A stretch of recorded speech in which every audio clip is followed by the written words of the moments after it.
With me now is Hans Blix, the chairman of the Weapons of Mass Destruction Commission and also the former Director General of the IAEA, the International Atomic Energy Agency. Thank you very much for joining us today. Now, let's start with North Korea. There's been talks in Beijing, and China has said that it's drafted a new paper that it hopes to find out exactly what progress North Korea has made in disarmament, its nuclear disarmament. How effective do you think this document is likely to be? Well, there's been a long discussion about verification. The North Koreans have submitted a declaration of their nuclear inventory and of the equipment and installations they have. And I think they declared something like 35 kilograms of plutonium, and the United States estimated that there ought to be a little more. I don't think that they can ever come to absolute certainty what is the truth here. The U.S. calculations are based upon the time that they have seen that the reactor has been off and that they could have used the reprocessing plant. So in the end, the result will probably be some sort of taking care of the plutonium that they have declared, and there will be an uncertainty as to whether something will remain. And my impression is that the U.S. and the world will live with that uncertainty. That can still perhaps be quantities of plutonium enough for one bomb or for two bombs. But the main thing is then that the capability, the installations, the reprocessing plant will no longer be there, so they cannot produce more. North Korea has said that it's refusing Japan to be involved in the discussions, and that it's also not allowing full access to its nuclear program as agreed in a US deal. What do you think is the best approach then to deal with North Korea and encourage it to disarm? The Japanese question is a little specific, because that has to do with Japanese citizens who were kidnapped in a horrible manner in the past.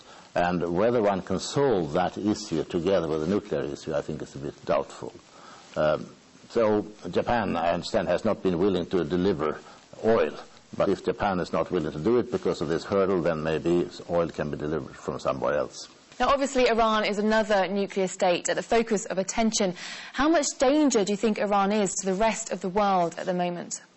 Well, at this moment, I don't think it poses a danger, but they do have a capability to enrich uranium on an industrial scale.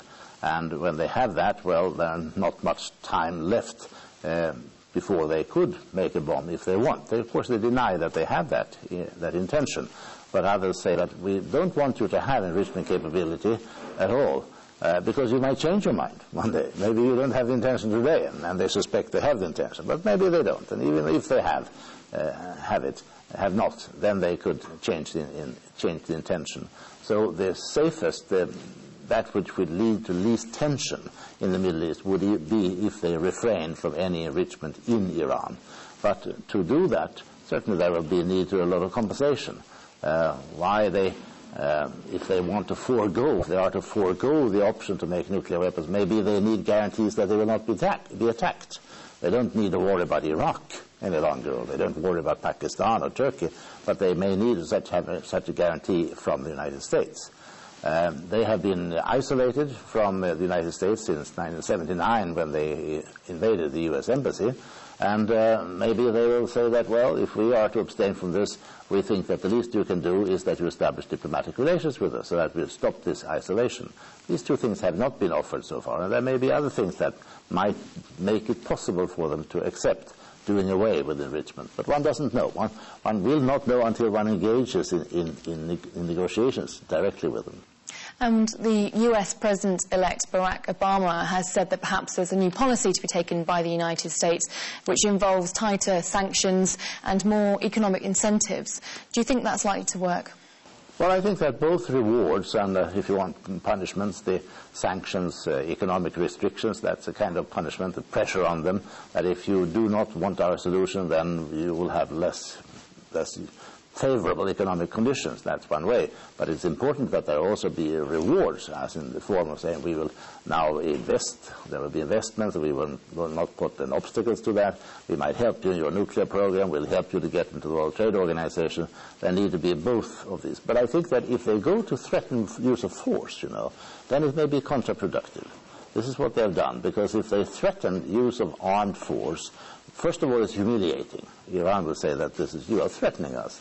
And secondly, the answer may be, well, we are threatened, so we better have that nuclear weapon, which you don't want us to have. And what role does Russia play in all this in helping further negotiations? I think Russia is a very delicate position, because certainly Russia does not want Iran to have any nuclear weapon, and also no enrichment. That is clear. You are the neighbor. You are close by. At the same time, you have trade relations, and you need to live next to each other in the future. We can see it on the Bushehr plant, which the Russians have helped to complete. And Russia also promised to deliver fuel. Now, at one point you could hear voices in the United States say, well, threaten them not to deliver any fuel unless they stop enrichment.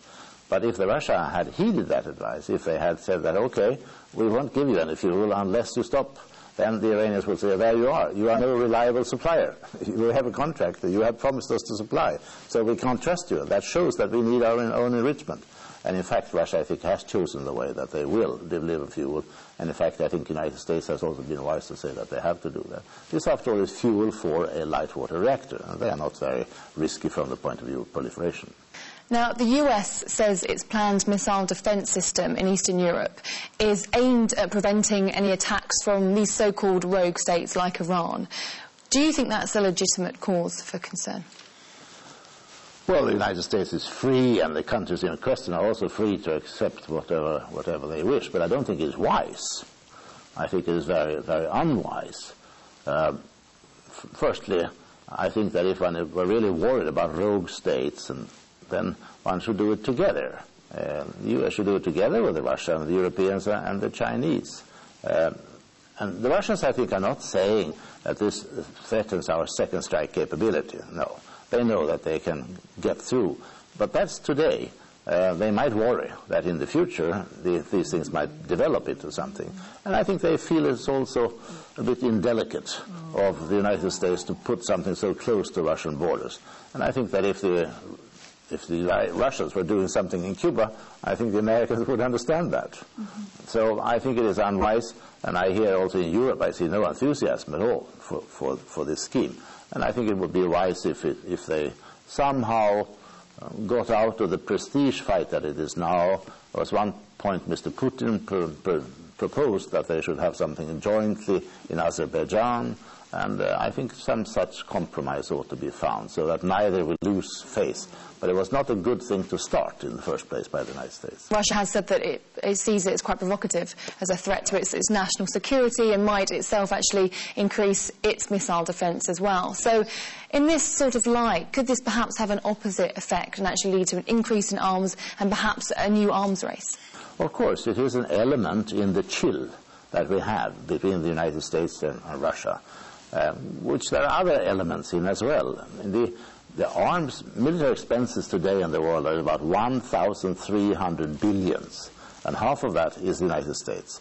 About 5% is the UK, and Russia is only at 3%. Now, $1,300 billion a year is something that the world could use better for the rescuing us all from the financial crisis. But then how do we get at these $1,300 billion? Well, through disarmament. We need to reduce them. I don't see any reason why anyone today adds further aircraft carriers, for instance, or why pursue an arms race in space any longer.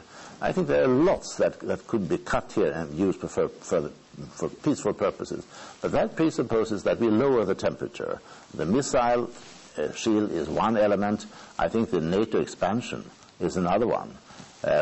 You see, people say that it's good to have sharp red lines because then both sides know how far they can go and what they can't go.